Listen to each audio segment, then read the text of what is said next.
अच्छा जी, एक और कॉल ले लेते हैं फिर इंशाल्लाह जवाब देते हैं। अस्सलाम वालेकुम। अस्सलाम वालेकुम जी। वालेकुम अस्सलाम ये वरहमतुल्लाह। बच्चे के नाम के मतलब सवाल जी करना। जी पूछें।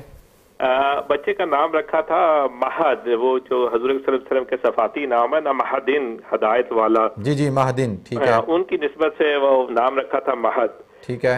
वो एक साहब कहते हैं कि जो ये सही महद का मतलब से ये नहीं है हदायत वाला, महद का मतलब है कोई झूला और ठीक है, मैं पंगुड़ा, बताता अरबी में हूँ। इसका मतलब होता है। ठीक है। तो इस निस्बत से ये वो मुनासिब नाम नहीं बनता, ये बच्चे की शख्सियत पे इसका असर पड़ता है। ठीक है। तो वो ज्यादा इसलिए बच्चा क्लिंगी है और जो वो एक्टिव नहीं है, तो इसके लिए हमें नाम की तब्दील करना चाहिए। तो ठीक है, आप प्रोग्राम देखें, इंशाल्लाह मैं बताता हूँ जी। बहुत शुक्रिया जी। अच्छा, मेरे भाई ने सवाल, मेरी बहन ने सवाल पूछा था कि ज़कात, देखें उन्होंने कहा कि उनके बच्चों की बेनिफिट से उन्होंने गोल्ड ख़रीदा और गोल्ड ख़रीद के पाकिस्तान में रख दिया है और वो उसको वो इस्तेमाल भी नहीं करती और बच्चों की नीयत से ख़रीदा है। तो बिल्कुल मैंने पहले अर्ज़ किया था कि अगर गोल्ड ख़रीदा जाए और ख़रीदने के बाद बच्चों के नाम से ख़रीदा जाए या अपना गोल्ड बच्चों को दे दिया जाए और उसको वो ख़ुद इस्तेमाल ना करें, कभी भी इस्तेमाल ना करें। ये नहीं कभी शादी में जा रहे हैं तो जी पहन लिया या किसी दावत में जा रहे हैं तो पहन लिया, नहीं नहीं ये मेरा नहीं, मेरे बच्चों का है, तो उस तरह नहीं, यानी उस गोल्ड को बिल्कुल इस्तेमाल नहीं करते, तो फिर जो है वो उस गोल्ड के ऊपर ज़कात नहीं है।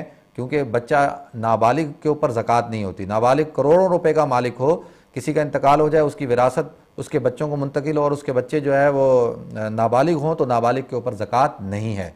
तो आपके जो बच्चे हैं उनके ऊपर ज़कात उस गोल्ड के ऊपर नहीं होगी। इसी तरीके से जो है उन्होंने हज़रत अली रज़ी अल्लाह तआला अन्हु के एक कौल का मतलब पूछा है, दीन की गायत मौत और मौत की गायत फौत है। देखें, गायत कहते हैं किसी भी चीज़ की जो है वो इंतहा को, कि इंतहा यानी एक आदमी जो है वो ये समझे कि मैं इक्तफ़ा करके बैठ जाए और वो समझ ले कि मुझे जो है वो मुंतहा मिल गई है, मेरा बस, मेरे अब ज़्यादा इबादत की ज़रूरत नहीं है और मुझे बस अल्लाह ने बख्श दिया है, या कोई ख्वाब देख ले कि अब तुझे नमाज रोज़े की ज़रूरत नहीं है, तो और या वो कह के बस मैंने इबादत कर ली है। तो अब क्या है कि ये जब वो कर लेता है तो ये इसकी जो गायत है वो मौत है। यानी अब एक मसला इसका ये है कि अब हकीकी तौर पर ये शख्स मर चुका है, क्योंकि अभी इसके अंदर जुस्तजू और ज़्यादा इबादत की तरफ वो ये लग नहीं रहा। और दूसरा मतलब ये है कि दीन की गायत मौत है। क्या मतलब कि इंतहा जो है, यानी कि कुरान कहता है वअबुद रब्बका हत्ता यातियकल यकीन, अल्लाह रब्बुल इज़्ज़त की तो इबादत कर, यानी दीन को इख्तियार कर मौत तक। दीन की गायत मौत है, यानी कि मौत तक जो है वो हमने दीन को इख्तियार करके रखना है, और अगर हमारा ईमान पर ख़ात्मा हो गया तो फिर हम कामयाब हैं। गायत का मतलब इंतहा मुंतहा। इसी तरह से जो है वो आपने फरमाया मौत की गायत जो है वो फौत है। यानी मौत की गायत फौत से मुराद क्या कि जब इंसान को, फौत के माने भी उठाने के हैं, पूरा पूरा लेने के, अल्लाह यतवफ़्फ़ल अनफुस हीन मौतिहा, कि अल्लाह रब्बुल इज़्ज़त जो है इंसान का जब मौत का वक्त होता है तो अल्लाह रब्बुल इज़्ज़त उसको कामिल तौर पर उठा लेते हैं। तो जब मौत भी क्या है कि इंसान सोता है वो भी मौत है लेकिन उठ जाता है। एक दुनियावी मौत भी गफलत तारी हो जाती है कि उसकी तवज्जो ही नहीं होती दीन की तरफ, तो ये भी एक तरह से मौत है। लेकिन क्या कि जब मर जाएगा तो मन माता कामत क़यामत हो, जो शख्स मर गया उसकी क़यामत कायम हो गई, तो उसको पता चल जाएगा हकीकी मौत अब कायम हो गई, कि अब जो है वो आमाल नहीं कर सकता। तो जहाँ तक हज़रत अली के इस कौल को मैं समझ सका वो यही है। इसी तरह से मेरे एक भाई ने सवाल पूछा, कान में दवा डालने से रोज़ा टूट जाता है। देखिए, मैंने पहले भी अर्ज़ किया था कि कान में और नाक में दवा डालने से रोज़ा टूट जाता है, अगर यानी उसका जायका जो है वो हलक तक आप महसूस करते हैं। अगर हलक तक का जायका महसूस करते हैं तो उससे जो है वो रोज़ा टूट जाता है। लेकिन अगर कोई ऐसी दवा है जो बिल्कुल जो है वो कोई क्रीम है, कोई चीज़ है जो कान में सिर्फ लगा ली गई है, तो नाक में अगर कोई चीज़ जो है वो सिर्फ सूंघने के लिए कोई क्रीम लगा ली है, विक्स लगा ली है यहाँ पे, अब विक्स लगाने से और ऐसी कोई क्रीम लगाने से रोज़ा नहीं टूटता, लिक्विड डालने से जो है वो रोज़ा टूट जाता है। इसी तरीके से जो है मेरे भाई ने सवाल पूछा है कि किसी का अगर शौहर गुम हो जाए तो कितने अरसे तक जो है बीवी उसको इंतज़ार करेगी। देखें, आज के ज़माने के अंदर जो है वो इतनी कम्युनिकेशन का दौर है, आज के दौर के अंदर उलमा जो फतवा देते हैं वो 10 साल का देते हैं, 10 साल तक, क्योंकि इंटरनेट का, टेलीफोन का, ईमेल का इतना ज़्यादा कम्युनिकेशन का दौर है कि एक आदमी इतने अरसे तक गुम हो ही नहीं सकता। तो 10 साल तक बीवी उसका इंतज़ार करेगी। अगर 10 साल तक उसका कोई अता पता नहीं मिलेगा तो वो काजी की अदालत में जाएगी, काजी जो है वो कायम मकाम होकर जो है उसको एक तलाक दिलवा देगा। तो 10 साल कहते हैं आज के दौर के अंदर। इसी तरह से मेरे भाई ने पूछा है महदिन। देखें, महदिन बड़ा अच्छा नाम है, खूबसूरत नाम है, इसके माने हैं हादी, हदा या हदी, हिदायत, इहदिनस सिरातल मुस्तकीम, महदिन। तो ये बहुत अच्छा नाम है इमाम महदी, उनका नाम भी जो है महदी है। तो जो उन्होंने कहा है वो गोद उतलुबुल इल्म मिनल महदी इलल्लाह, एक महद के माना जो होता है वो गोद के भी आते हैं, लेकिन यहाँ पर जो माना है वो गोद के नहीं है बल्कि हिदायत याफ्ता होने के हैं। तो बहुत अच्छा नाम है, इसके नाम के साथ आप मोहम्मद लगा लें तो अल्लाह रब्बुल इज़्ज़त जो है हुज़ूर अकरम सल्लल्लाहु अलैहि वसल्लम की सारी बरक़ात इस बच्चे को अता फरमाएगा। अल्लाह ताला हम सबको अमल करने की तौफ़ीक़ अता फरमाए। एक छोटे से ब्रेक की तरफ जाते हैं, ब्रेक के बाद इंशाअल्लाह हाजिर होंगे।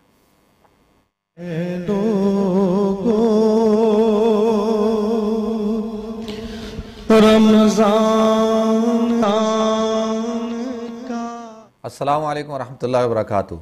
मैं आपको एक दफ़ा फिर प्रोग्राम रमज़ान हमारे साथ में खुशामदीद कहता हूँ।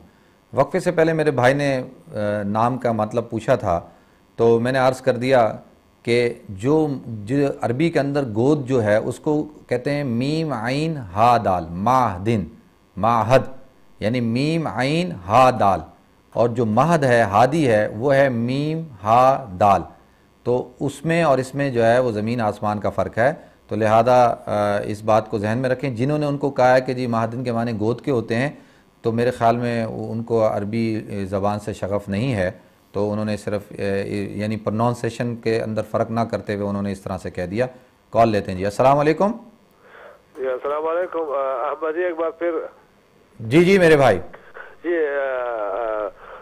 मौलाना साहब, जी मौलाना साहब, दरअसल मैं पूछ रहा था नहीं कि खाल में दवाई डालने के लिए आपने बताया नहीं कि रोजा टूट जाता है। जी जी। और इसी चैनल में मेरे ख्याल से मैंने सुना था नहीं कि खान को आज के दौर में नहीं तिब ने साबित किया कि खान अलग से ताल्लुक नहीं रखते नहीं, क्योंकि अगर खान में दवाई डालते हैं तो उससे रोजा नहीं टूटेगा। ठीक है। तो अब मैंने इसी रमजान में नहीं एक बार या दो बार नहीं खान में दवाई डाली हुए। ठीक है। अभी ये मुझे पता नहीं कि मेरा रोजा टूटा हुआ है या नहीं टूटा हुआ है। ठीक है मेरे भाई, मैं आपका सवाल समझ गया हूँ, इंशाअल्लाह जवाब देता हूँ जी। बहुत शुक्रिया आपकी कॉल करने का। अच्छा एक और कॉल लेते हैं जी। अस्सलाम वालेकुम। अच्छा, जो मेरे भाई ने कान में दवा डालने से पूछा, देखें नाक और कान जो है वो उसका डायरेक्टली जो है वो लिंक है हलक के साथ। मैंने अर्ज़ किया कि जिन आलिम ने ये कहा कि कान में दवा डालने से या नाक में दवा डालने से रोज़ा नहीं टूटता, तो वो उस सूरत में कि दवा की भी दो किस्में हैं। एक लिक्विड होता है, जब आदमी लिक्विड डालता है तो वो लिक्विड जो है उसके जो जायका है वो अपना हलक में महसूस होता है। मैंने पहले अर्ज़ किया अगर हलक में महसूस होता है कि दवा डाली है, उसको आपने महसूस किया कि भाई हलक में महसूस हो रहा है, मिसाल के तौर पे कोई दवा आपको डॉक्टर ने दी है, आप वो रात के टाइम के अंदर डाल के देखें। जब आप डालेंगे तो आप उसका जो है वो उसका जायका जो है वो महसूस करेंगे। तो वो कान में भी इसी तरीके से दवा डाली जाए तो अगर बाज़ दवाएं ऐसी होती हैं जो बिल्कुल अपना रास्ता बनाकर हलक तक पहुंच जाती हैं, तो लिहाजा जो दवा हलक तक पहुंचती है उसका जायका महसूस होता है, तो उससे जो है वो हलक में कोई चीज़ जाने से जो है वो रोज़ा जो है वो टूट जाता है। ये उसूल है हलक में जाने से।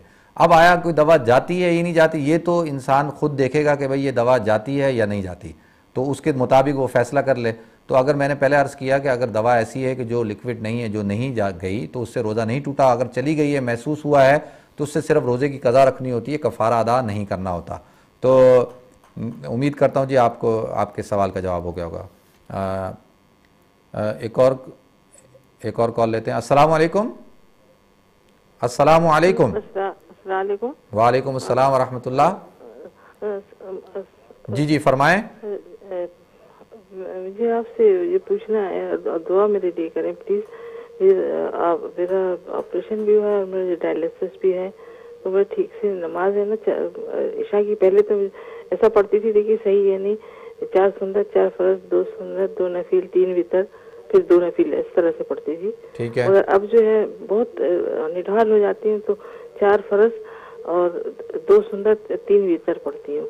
ठीक है। तो सही है नहीं? बिल्कुल बिल्कुल मैं आपको बताता हूँ जी, बिल्कुल। और मेरे लिए प्लीज दुआ भी करें। अल्लाह ताला आपको सेहत कामिला अता फरमाए जी, ज़रूर दुआ करेंगे इंशाल्लाह। एक और कॉल लेते हैं। अस्सलाम वालेकुम।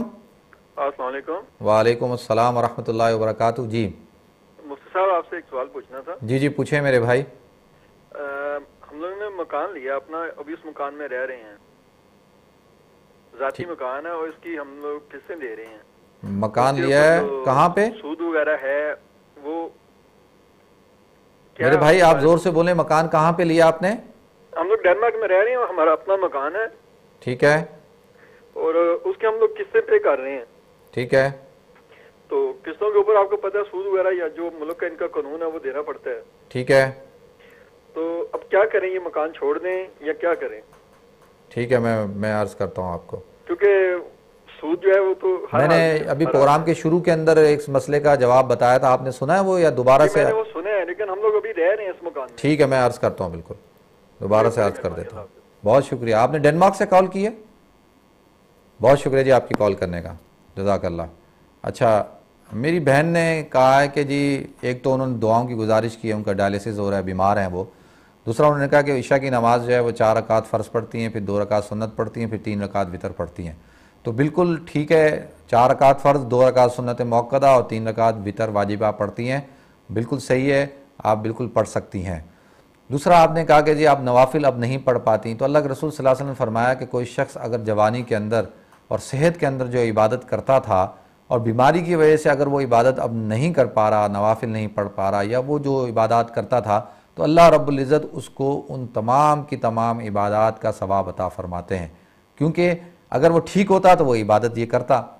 तो लिहाजा आप जो इशा की नमाज़ जिस तरह से पढ़ रही हैं बिल्कुल ठीक पढ़ रही हैं, और आप बिल्कुल, आपको पशेमान होने की ज़रूरत नहीं है। अल्लाह रब्बुल इज़्ज़त आपको हिम्मत, ताकत अता फरमाए, सेहत अता फरमाए, आप बिल्कुल सही नमाज़ पढ़ रही हैं। इसी तरह से मेरे भाई ने डेनमार्क से कॉल की और पूछा है कि जी ज़कात का मसला है। उन्होंने कहा जी हम उस मकान पे रह रहे हैं।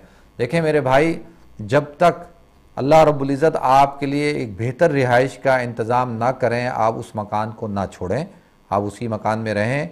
और मैंने पहले अर्ज़ किया कि बुराई को बुराई समझते हुए करना ये कम गुनाह है बनिस्बत बुराई को नेकी समझ के करना। कोई शख्स अगर शराब पीता है और वो इस बात को समझता है कि ये हराम है, तो अल्लाह रब्बुल इज़्ज़त कल उसको तौफीक दे देंगे कि वो तौबा करेगा, और तौबा करने के बाद अल्लाह उसको हिदायत दे देंगे, उसको तौबा की तौफीक मिल जाएगी। अगर कोई शख्स ये कहे कि नहीं जी कुरान में कहाँ लिखा हुआ है, कुरान में तो है कि बच्चों, और कुरान तो कहता है कि जी उसमें खमर कहता है, खमर के माने होते हैं अकल पे पर्दा आ जाने के, हम तो पीते हैं, हमें तो नशा आता ही नहीं है, तो लिहाजा नशा नहीं आता तो अब हराम नहीं है, ये तो आप लोगों ने बनाया हुआ है, तो ये तो बिल्कुल ठीक है, पीना जायज़ है इसका। तो ये ख़तरनाक बात है, क्योंकि इस सूरत हाल में इंसान को तौबा की तौफीक नहीं मिलती। तो आप बिल्कुल अपने मकान के अंदर रहें और अल्लाह से मांगें, अल्लाह रब्बुल इज़्ज़त आपको अपने गैब के ख़जानों से जो है इतना अता फ़रमाए कि आप अपना पूरा मकान ख़रीद लें, आपको किस्तें देने की, इंस्टॉलमेंट देने की ज़रूरत ही ना पड़े। तो अल्लाह रब्बुल इज़्ज़त आपके रिहाइश का बेहतरीन जब इंतज़ाम कर दें, उसके बाद आप इस मकान को छोड़ें। अच्छा, एक और कॉल लेते हैं। अस्सलाम वालेकुम। वालेकुम अस्सलाम। जी मेरी बहन फरमाएं। जी जी जी फरमाएं। ऑनलाइन या यू आर ऑनलाइन। अच्छा, अस्सलाम वालेकुम भाई। वालेकुम अस्सलाम। बहुत अच्छा है, बहुत शुक्रिया जी आपका। आपने सिर्फ ये कहने के लिए फ़ोन किया है? जी, मेरा पहले तो फ़ोन किया, मेरा बेटा यासीन और मेरी बेटी जन्नत दुरूद सलाम पढ़ना चाहते हैं। मुझे सलाम करना चाहते हैं?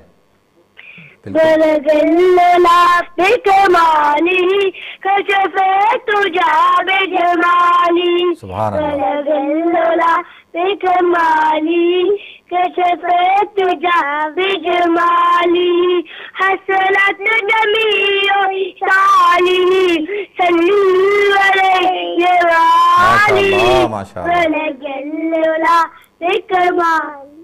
क्या बात है, क्या बात है।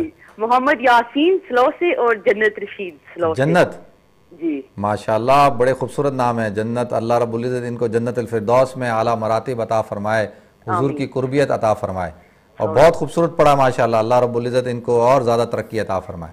थैंक यू, बहुत शुक्रिया मेरी बहन आपकी कॉल करने का। एक और कॉल लेते हैं जी। अस्सलाम वालेकुम। हेलो। वालेकुम अस्सलाम व रहमतुल्लाह। जी अल्हम्दुलिल्लाह, I am fine. What is put my name Rehan? What is the meaning of what it means, brother? What is the name? Rehan. Rehan. जी जी इंशाल्लाह मैं बताता हूँ।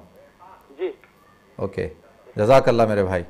अच्छा जी, तो मेरी बहन ने माशाल्लाह फ़ोन किया और सलाम भी कहा, प्रोग्राम को भी पसंद किया, बहुत शुक्रिया। और बच्चों ने, यासीन और जन्नत ने बड़ी खूबसूरत नात पढ़ी। अल्लाह रब्बुल इज़्ज़त उनको जो है वो हुजूर अकरम सल्लल्लाहु अलैहि वसल्लम की मोहब्बत अता फ़रमाए, हम सब को अता फ़रमाए। इसी तरह मेरे भाई ने सवाल पूछा है रेहान के क्या माने हैं। देखें, रेहान, रेह कहते हैं अरबी के अंदर हवा को, और रेहान कहते हैं खूबसूरत हवा, खुशगवार हवा, और बाज़ उलमा कहते हैं जन्नत की हवा को रेहान कहा जाता है। तो री रहा या रही के माने आते हैं हवा के, रेहान कहते हैं खूबसूरत हवा, जो हवा ताजगी दे उस हवा को रेहान कहते हैं। उम्मीद करते हैं जी आपके सवालों के जवाब हो गए होंगे। अच्छा नाजरीन, अल्लाह रब्बुल इज़्ज़त के फजल व एहसान से अल्लाह रब्बुल इज़्ज़त ने हमें आखिरी अशरा अता फरमा दिया। हो सकता है आज 23वीं शब है, अल्लाह के रसूल सल्लल्लाहु अलैहि वसल्लम ने फरमाया कि शब कदर को आखिरी अशरे की ताक रातों के अंदर जो है वो तलाश करो। तो मुमकिन है कि आज की रात जो है वो शब कदर हो। हमें आज की रात जो है वो इबादत करनी चाहिए, कम से कम इस दर्जे में कि इशा की नमाज़ जमात के साथ पढ़ें, तरावी का अहतमाम करें और सुबह फजर की नमाज़ जमात के साथ पढ़ें। हदीस में आता है कि पूरी रात इबादत करने का सवाब अल्लाह ताला फरमाते हैं। सहरी में उठें, तहज्जुद पढ़ लें, थोड़ी सी कुरान की तिलावत कर लें, तो अल्लाह रब्बुल इज़्ज़त हमें लैलतुल कदर की बरक़ात अता फरमाएंगे। नाज़रीन, हमारे साथ दुआ में शामिल हो जाएं। अल्लाह रब्बुल इज़्ज़त हम सब को अमल करने की तौफ़ीक़ अता फरमाए। अल्लाहुम्मा सल्लि अला सय्यिदिना मौलाना मुहम्मद व अला आलि सय्यिदिना मौलाना मुहम्मद कमा सल्लैता अला इब्राहीम व अला आलि इब्राहीम इन्नका हमीदुम मजीद। अल्लाहुम्मा बारिक अला सय्यिदिना मौलाना मुहम्मद व अला आलि सय्यिदिना मौलाना मुहम्मद कमा बारकता अला इब्राहीम व अला आलि इब्राहीम इन्नका हमीदुम मजीद। अल्लाहुम्मा इन्ना नऊज़ु बिका मिन अज़ाबि जहन्नम व नऊज़ु बिका मिन अज़ाबिल कब्र व नऊज़ु बिका मिन फितनतिल मसीहिद दज्जाल व नऊज़ु बिका मिनल महया वल ममात। अल्लाहुम्मा इन्ना नऊज़ु बिका मिनल मासमी वल मग़रम। या अल्लाह या रहमान या रहीम, या अल्लाह तो हम सब के सगीरा कबीरा गुनाहों को माफ़ फरमा। या अल्लाह तमाम ख़ताओं से दरगुज़र फरमा। या अल्लाह तो रहम का, करम का, फ़ज़ल का मामला फरमा। या अल्लाह तो हमारे रमज़ान मुबारक के रोज़ों को कबूलियत अता फरमा। या अल्लाह तो हमारी इबादत को कबूलियत अता फरमा।